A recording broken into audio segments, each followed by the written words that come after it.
ಬೆಳಗಿನ ಬೆಳಕು. ಅರಣ್ಯಕಾಂಡ 5:5-7. ಪಾಳೆಯದಲ್ಲಿ ನಂಬಿಕೆ ದ್ರೋಹ ಭಾಗ 2. ನಿನ್ನೆ ನಾವು ನ್ಯಾಯ ಪ್ರಮಾಣದ ನೇರವಾದ ಅರ್ಥವನ್ನು ಗಮನಿಸಿದೆವು.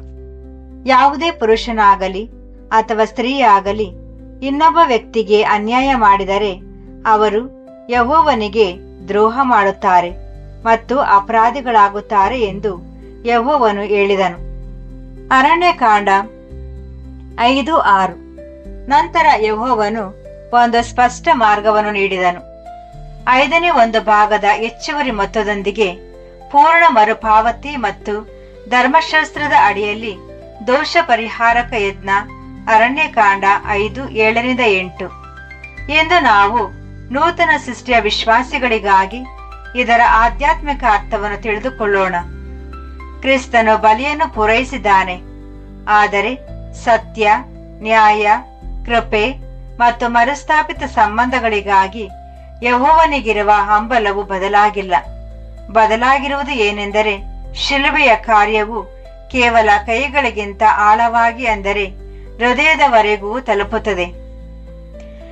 ಯೆಹೋವನು ಕಲಿಸುತ್ತಿರುವ ಮೊದಲ ವಿಷಯವೇನೆಂದರೆ ಒಡಂಬಡಿಕೆಯ ಅಪನಂಬಿಕೆಯು ಮಾನವ ಸಂಬಂಧಗಳಲ್ಲಿ ವ್ಯಕ್ತವಾಗುತ್ತದೆ.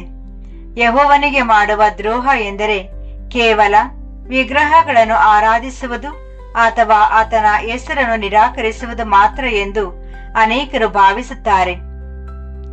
ಆದರೆ ಅರಣ್ಯಕಾಂಡ 5ರ ವಾಕ್ಯವು ಹೃದಯವನ್ನು ಚುಚ್ಚುವ ಒಂದು ಸಂಗತಿಯನ್ನು ಹೇಳುತ್ತದೆ. ಒಬ್ಬ ವ್ಯಕ್ತಿಯು ಇನ್ನೊಬ್ಬ ವ್ಯಕ್ತಿಗೆ ಅನ್ಯಾಯ ಮಾಡುವ ಮೂಲಕ ಯೆಹೋವನಿಗೆ ಅಪನಂಬಿಕೆ ತೋರಿಸಬಹುದು. ಇದರ ಅರ್ಥ, ಒಬ್ಬ ವಿಶ್ವಾಸಿಯು ಗೀತೆ ಹಾಡುಗಳನ್ನು ಆಡಬಹುದು, ಪ್ರಾರ್ಥಿಸಬಹುದು ಮತ್ತು ವಾಕ್ಯವನ್ನು ಮಾತಾಡಬಹುದು, ಆದರೆ ಗುಪ್ತವಾದ ಅನ್ಯಾಯದ ಮೂಲಕ ಯೆಹೋವನಿಗೆ ದ್ರೋಹ ಬಗೆಯಬಹುದು. ಯೆಹೋವನು ತನ್ನ ಮೇಲಿನ ಪ್ರೀತಿಯನ್ನು ಮತ್ತು ಮನುಷ್ಯನ ಮೇಲಿನ ಪ್ರೀತಿಯನ್ನು ಬೇರ್ಪಡಿಸುವುದಿಲ್ಲ. ಇವೆರಡು ಉಸಿರು ಮತ್ತು ಜೀವದಂತೆ ಒಂದಕ್ಕೊಂದು ಬೆಸೆದುಕೊಂಡಿವೆ. ಈ ಸತ್ಯವು ಪವಿತ್ರ ಗ್ರಂಥದಾದ್ಯಂತ ಹರಿಯುತ್ತದೆ. ಧರ್ಮಶಾಸ್ತ್ರದಲ್ಲಿ ಯೆಹೋವನು ಇಸ್ರಾಯೇಲಿಗೆ ಸುಳ್ಳು ಹೇಳಬೇಡಿ, ಕದಿಯಬೇಡಿ, ಸುಳ್ಳು ಪ್ರಮಾಣ ಮಾಡಬೇಡಿ ಮತ್ತು ನೆರೆಯವರವನನ್ನು ತುಳಿಯಬೇಡಿ ಅಥವಾ ದೋಚಬೇಡಿ ಎಂದು ಎಚ್ಚರಿಸಿದನು. ಯಾಜಕ ಕಾಂಡ 19:11-13. ಮತ್ತೊಂದು ಸ್ಥಳದಲ್ಲಿ ವಂಚನೆ, ದರೋಡೆ ಅಥವಾ ಕಳೆದು ಹೋದ ಆಸ್ತಿಯ ಬಗ್ಗೆ ಸುಳ್ಳು ಹೇಳುವ ಮೂಲಕ ತನ್ನ ನೆರೆಯವನಿಗೆ ಪಾಪ ಮಾಡುವ ಮನುಷ್ಯನ ಬಗ್ಗೆ ಯೆಹೋವನು ವಿವರಿಸುತ್ತಾನೆ ಮತ್ತು ಅದನ್ನು ಸರಿಪಡಿಸಬೇಕಾದ ಗಂಭೀರ ಅಪರಾಧವೆಂದು ಪರಿಗಣಿಸುತ್ತಾನೆ. ಯಾಜಕ ಕಾಂಡ 6:5-2-5. ಇದು ಅರಣ್ಯಕಾಂಡ 5ಕ್ಕೆ ಸಮಾನವಾಗಿದೆ. ಅನ್ಯಾಯವು ಕೇವಲ ಮಾನವೀಯ ಸಮಸ್ಯೆ ಅಲ್ಲ, ಅದು ಆಧ್ಯಾತ್ಮಿಕ ಅಪರಾಧ ಎಂದು ಯೆಹೋವನು ತೋರಿಸುತ್ತಿದ್ದಾನೆ. ಜ್ಞಾನೋಕ್ತಿ ಪುಸ್ತಕಗಳು ಇದನ್ನು ಸ್ಪಷ್ಟವಾಗಿ ಹೇಳುತ್ತವೆ. ಬಡವನನ್ನು ಹಿಂಸಿಸುವವನು ತನ್ನ ಸೃಷ್ಟಿಕರ್ತನನ್ನು ಅವಮಾನಿಸುತ್ತಾನೆ. ಜ್ಞಾನೋಕ್ತಿ 14:31. ಇದರ ಅರ್ಥ, ನಾವು ಒಬ್ಬ ನಿಶ್ಯಕ್ತ ವ್ಯಕ್ತಿಗೆ ಹಾನಿ ಮಾಡಿದಾಗ ಯೆಹೋವನು ಅದನ್ನು ತನಗೇ ಮಾಡಿದ ಅವಮಾನವೆಂದು ಕೇಳಿಸಿಕೊಳ್ಳುತ್ತಾನೆ, ಏಕೆಂದರೆ ಆ ವ್ಯಕ್ತಿಯ ಸೃಷ್ಟಿಕರ್ತನು ಆತನೇ ಆಗಿದ್ದಾನೆ. ಹೊಸ ಒಡಂಬಡಿಕೆಯಲ್ಲಿ ಇದೇ ಸತ್ಯವು ಇನ್ನೂ ಬಲವಾದ ಭಾಷೆಯಲ್ಲಿ ಪುನರಾವರ್ತನೆಯಾಗಿದೆ. ಒಬ್ಬನು ನಾನು ದೇವರನ್ನು ಪ್ರೀತಿಸುತ್ತೇನೆ ಎಂದು ಹೇಳಿ ತನ್ನ ಸಹೋದರನನ್ನು ದ್ವೇಷಿಸಿದರೆ ಅವನು ಸುಳ್ಳುಗಾರನು. 1 ಯೌವನ 4:20. ಅದು ಸಣ್ಣ ಹೇಳಿಕೆಯಲ್ಲ. ಇದರ ಅರ್ಥ, ಮನುಷ್ಯನ ಮೇಲೆ ಪ್ರೀತಿಯನ್ನು ಹುಟ್ಟಿಸದ ಯೆಹೋವನ ಮೇಲಿನ ಪ್ರೀತಿಯು ನಿಜವಾದ ಪ್ರೀತಿಯಲ್ಲ, ಅದು ಕೇವಲ ಒಂದು ಮುಖವಾಡ. ಹಾಗಾದರೆ ಇಂದು ನಾವು ಸಹೋದರ ಸಹೋದರಿಯರಿಗೆ ಹೇಗೆ ಅನ್ಯಾಯ ಮಾಡುತ್ತೇವೆ? ಅರಣ್ಯಕಾಂಡ 5 ಕಳ್ಳತನ, ಸುಳ್ಳು ಮತ್ತು ವಂಚನೆಯಂತಹ ಕಾರ್ಯಗಳನ್ನು ಉಲ್ಲೇಖಿಸುತ್ತದೆ.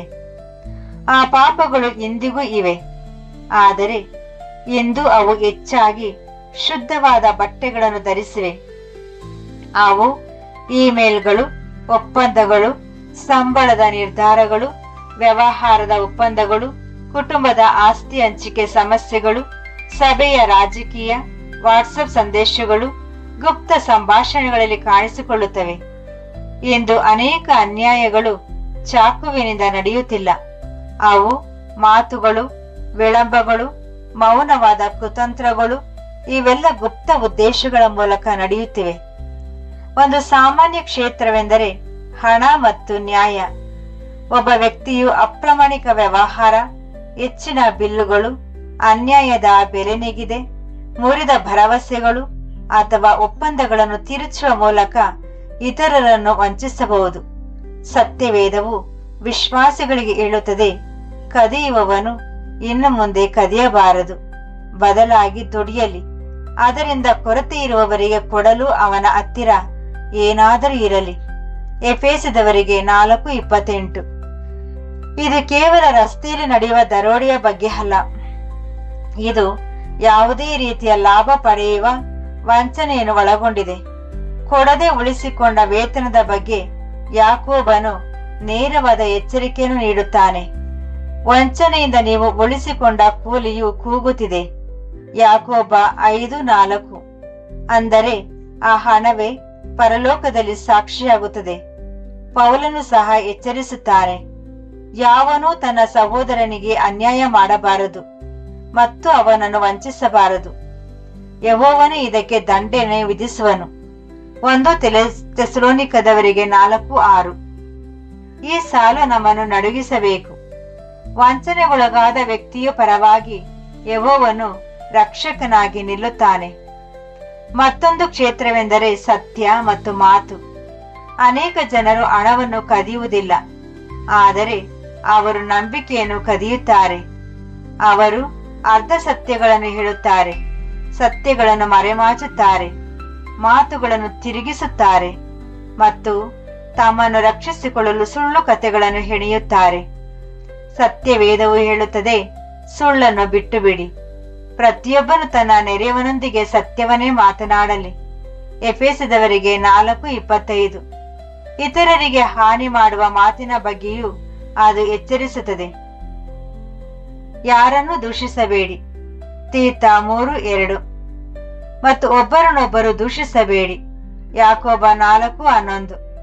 ಚಾಡಿ ಹೇಳುವುದು ಸಣ್ಣ ವಿಷಯವೆಂದು ಅನಿಸಬಹುದು, ಆದರೆ ಅದು ಒಬ್ಬ ವ್ಯಕ್ತಿಯ ಹೆಸರನ್ನು ಹಾಳು ಮಾಡಬಹುದು ಮತ್ತು ಸಭೆಯ ವಾತಾವರಣವನ್ನು ವಿಷಪೂರಿತಗೊಳಿಸಬಹುದು. ಅಜಾಗರೂಕ ಮಾತುಗಳಿಂದ ಒಬ್ಬ ಸಹೋದರನ ಗೌರವಕ್ಕೆ ಧಕ್ಕೆ ಬಂದರೆ ಅದು ಒಂದು ರೀತಿಯ ಅನ್ಯಾಯವೇ ಆಗಿದೆ ಮತ್ತು ಯೆಹೋವನು ಅದನ್ನು ಲೆಕ್ಕಕ್ಕೆ ತೆಗೆದುಕೊಳ್ಳುತ್ತಾನೆ. ಮತ್ತೊಂದು ಕ್ಷೇತ್ರವೆಂದರೆ ಸಭೆಯೊಳಗಿನ ಸಂಬಂಧಿತ ಪಾಪ. ಕಹಿ, ಕಠಿಣತೆ, ಅಸೂಯೆ ಮತ್ತು ಕ್ಷಮಿಸದಿರುವುದು ಕೇವಲ ಖಾಸಗಿ ಭಾವನೆಗಳಲ್ಲ, ಅವು ಕ್ರಿಯೆಗಳು ಮತ್ತು ಮಾತುಗಳಲ್ಲಿ ಸೋರಿಕೆಯಾಗುತ್ತವೆ. ಪೌಲನು ಹೇಳುತ್ತಾನೆ, ಎಲ್ಲ ಕಹಿ, ಕೋಪ, ರೋಷ ನಿಮ್ಮಿಂದ ದೂರವಾಗಲಿ. ಒಬ್ಬರಿಗೊಬ್ಬರು ದಯೆಯುಳ್ಳವರಾಗಿರಿ, ಒಬ್ಬರನ್ನೊಬ್ಬರು ಕ್ಷಮಿಸಿರಿ. ಎಫೆಸದವರಿಗೆ 4:31-32. ಯೆಹೋವನು ಇನ್ನು ಆಳವಾಗಿ ಹೇಳುತ್ತಾನೆ, ತನ್ನ ಸಹೋದರನನ್ನು ದ್ವೇಷಿಸುವವನು ಕೊಲೆಗಾರನಾಗಿದ್ದಾನೆ. 1 ಯೋವಾನ 3:15. ಪ್ರತಿಯೊಬ್ಬ ಕೋಪಗೊಂಡ ವ್ಯಕ್ತಿಯು ದೈಹಿಕವಾಗಿ ಕೊಂದಿದ್ದಾನೆ ಎಂದು ಅವನು ಹೇಳುತ್ತಿಲ್ಲ.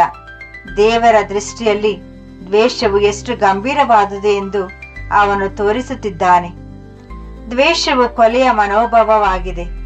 ಅದಕ್ಕಾಗಿಯೇ ಅದು ಅನೇಕ ನೋಟಗಳ ದೃಶ್ಯ ಪಾಪಗಳಿಗಿಂತ ವೇಗವಾಗಿ ಪಾಳೆಯವನ್ನು ಅಶುದ್ಧಗೊಳಿಸುತ್ತದೆ. ಅದು ದೇವರ ಮನೆಯನ್ನು ತಣ್ಣನೆಯ ಮತ್ತು ಅಸುರಕ್ಷಿತ ಸ್ಥಳವನ್ನಾಗಿ ಮಾಡುತ್ತದೆ. ಮತ್ತೊಂದು ಅಪಾಯವೆಂದರೆ ಆತ್ಮಿಕ ಕಪಟತನ. ಅಂದರೆ ಜನರಿಗೆ ಹಾನಿ ಮಾಡುತ್ತಾ ಹೊರನೋಟಕ್ಕೆ ಪವಿತ್ರವಾಗಿ ಕಾಣಿಸಿಕೊಳ್ಳುವುದು. ಶುದ್ಧವಾದ ಧರ್ಮವು ಕೇವಲ ಮಾತುಗಳಲ್ಲ, ಅದು ಅಸಹಾಯಕರನ್ನು ಪಾಲಿಸುವುದು ಮತ್ತು ಲೋಕದ ಮಲಿನವು ಅಂಟದಂತೆ ತನ್ನನ್ನು ಕಾಪಾಡಿಕೊಳ್ಳುವುದನ್ನು ಒಳಗೊಂಡಿದೆ ಎಂದು ಯಾಕೋಬನು ಹೇಳುತ್ತಾನೆ. ಯಾಕೋಬ 1:27. ಕೃತ್ಯಗಳಿಲ್ಲದ ನಂಬಿಕೆಯು ಸತ್ತದಾಗಿದೆ ಎಂದು ಅವನು ಹೇಳುತ್ತಾನೆ. ಯಾಕೋಬ 2:14-17. ಇದರರ್ಥ ನಾವು ಕೃತ್ಯಗಳಿಂದ ರಕ್ಷಣೆಯನ್ನು ಗಳಿಸುತ್ತೇವೆ ಎಂದಲ್ಲ, ಬದಲಾಗಿ ನಿಜವಾದ ನಂಬಿಕೆಯು ಜೀವಂತ ಫಲವನ್ನು ನೀಡುತ್ತದೆ ಎಂದರ್ಥ. ಯಾರಾದರೂ ಧರ್ಮವನ್ನು ಕವಚವಾಗಿ ಬಳಸುತ್ತಾ ಇತರರನ್ನು ತುಳಿಯುತ್ತಿದ್ದರೆ ಅದು ಅದರ ಕರಾಳ ರೂಪದಲ್ಲಿ ಯೆಹೋವನಿಗೆ ಮಾಡುವ ನಂಬಿಕೆ ದ್ರೋಹವಾಗಿದೆ. ಈಗ ನಾವು ಮುಂದಿನ ಪ್ರಶ್ನೆಗೆ ಉತ್ತರಿಸಬೇಕು. ನಾವು ಅಪರಾಧಿಗಳಾಗುವುದು ಹೇಗೆ? ಅರಣ್ಯಕಾಂಡ 5 ಹೇಳುವಂತೆ ಆ ವ್ಯಕ್ತಿಯು ಅಪರಾಧಿಯಾಗಿದ್ದಾನೆ.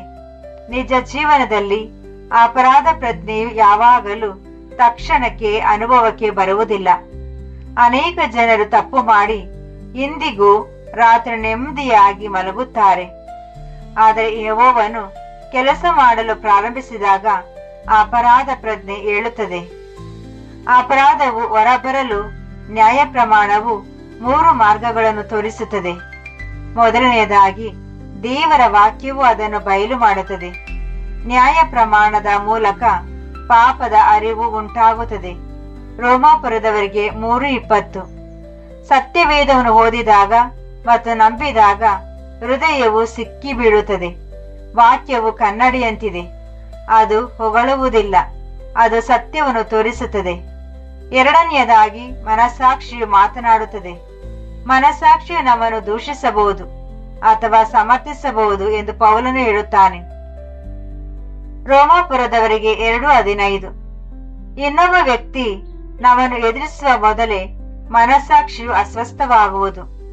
ಒಬ್ಬ ವ್ಯಕ್ತಿಯು ಭಾರವಾದ, ಉದ್ವೇಗವಾದ ಅಥವಾ ಕಿರಿಕಿರಿಯ ಅನುಭವ ಪಡೆಯಬಹುದು. ಕೆಲವೊಮ್ಮೆ ಅದು ಕೇವಲ ಒತ್ತಡ ಅಲ್ಲ, ಅದು ಅಪರಾಧ ಪ್ರಜ್ಞೆಯ ಬಾಗಿಲು ತಟ್ಟುತ್ತಿರುವುದಾಗಿದೆ. ಮೂರನೆಯದಾಗಿ ಪವಿತ್ರಾತ್ಮವು ಪಾಪದ ಅರಿವು ಉಂಟು ಮಾಡುತ್ತಾನೆ. ಪವಿತ್ರಾತ್ಮ ಬಂದಾಗ ಪಾಪದ ವಿಷಯದಲ್ಲಿ ಲೋಕವನ್ನು ಒಪ್ಪಿಸುವನು ಎಂದು ಯೇಸು ಹೇಳಿದನು. ಯೋಹಾನ 16:8. ಪಾಪದ ಅರಿವು ಮತ್ತು ದಂಡನೆಯ ತೀರ್ಪು ಒಂದೇ ಅಲ್ಲ. ದಂಡನೆಯ ತೀರ್ಪು ಇನ್ನು ನಿರೀಕ್ಷೆಯೇ ಇಲ್ಲ ಎಂದು ಹೇಳುತ್ತದೆ. ಆದರೆ ಪಾಪದ ಅರಿವು ಬೆಳಕಿಗೆ ಬಾ, ಮರಳಿ ಬಾ, ಮುರಿದುದನ್ನು ಸರಿಪಡಿಸು ಎಂದು ಹೇಳುತ್ತದೆ. ಪಾಪದ ಅರಿವು ಉಂಟಾಗುವುದು ಯೆಹೋವನ ಕೃಪೆಯಾಗಿದೆ, ಏಕೆಂದರೆ ಆತನು ಪಾಪವು ದೊಡ್ಡದಾಗುವ ಮೊದಲೇ ಅದನ್ನು ತಡೆಯಲು ಪ್ರಯತ್ನಿಸುತ್ತಿದ್ದಾನೆ. ಆದ್ದರಿಂದ ಅರಣ್ಯಕಾಂಡ 5ರಲ್ಲಿನ ನ್ಯಾಯ ಪ್ರಮಾಣವು ಕೇವಲ ಇತಿಹಾಸವಲ್ಲ, ಅದು ಯೆಹೋವನ ಕೃಪೆಯಾಗಿದೆ. ಗುಪ್ತವಾಗಿರುವ ಪಾಪವು ರಹಸ್ಯದಿಂದ ಬೆಳಕಿಗೆ, ನಿರಾಕರಣೆಯಿಂದ ಒಪ್ಪಿಗೆಗೆ ಮತ್ತು ಹಾನಿಯಿಂದ ದುರಸ್ಥಿತಿಗೆ ಬರಬೇಕೆಂದು ಆತನು ಬಯಸುತ್ತಾನೆ. ನಮಗೆ ಕಲಿಯಲು ಇನ್ನ ಹೆಚ್ಚಿನವುಗಳಿವೆ ಮತ್ತು ನಾವು ನಾಳೆಯ ಬೆಳಗಿನ ಬೆಳಕು ಲೇಖನದಲ್ಲಿ ಅಂತಿಮ ಭಾಗವನ್ನು ನೋಡೋಣ. ಪ್ರಾರ್ಥನೆ. ನಮ್ಮ ತಂದೆಯಾದ ಯೆಹೋವನೇ, ನಮ್ಮ ಹೃದಯಗಳನ್ನು ಶೋಧಿಸು ಮತ್ತು ನಮ್ಮ ಸಹೋದರರ ಕಡೆಗೆ ಮಾಡಿದ ಅನ್ಯಾಯದ ಮೂಲಕ ನಾವು ನಿನಗೆ ದ್ರೋಹ ಮಾಡಿದ ಯಾವುದೇ ಗುಪ್ತ ತಪ್ಪುಗಳನ್ನು ಬಯಲು ಮಾಡು. ತಪ್ಪನ್ನು ಒಪ್ಪಿಕೊಳ್ಳಲು ನಮಗೆ ಧೈರ್ಯವನ್ನು, ತಪ್ಪುಗಳನ್ನು ಸರಿಪಡಿಸಲು ವಿನಯತೆಯನ್ನು ಮತ್ತು ನಾವು ಹಾನಿ ಮಾಡಿದ್ದನ್ನು ಮರುಸ್ಥಾಪಿಸಲು ಕೃಪೆಯನ್ನು ನೀಡು. ಮೆಸ್ಸಿಯನ ಪರಿಪೂರ್ಣ ಬಲಿಯು ನಮ್ಮನ್ನು ಕೇವಲ ಮಾತಿನಲ್ಲಿ ಮಾತ್ರವಲ್ಲದೆ ಸತ್ಯ ಮತ್ತು ಕೃತ್ಯದಲ್ಲಿ ಆಳವಾಗಿ ಶುದ್ಧೀಕರಿಸಲಿ.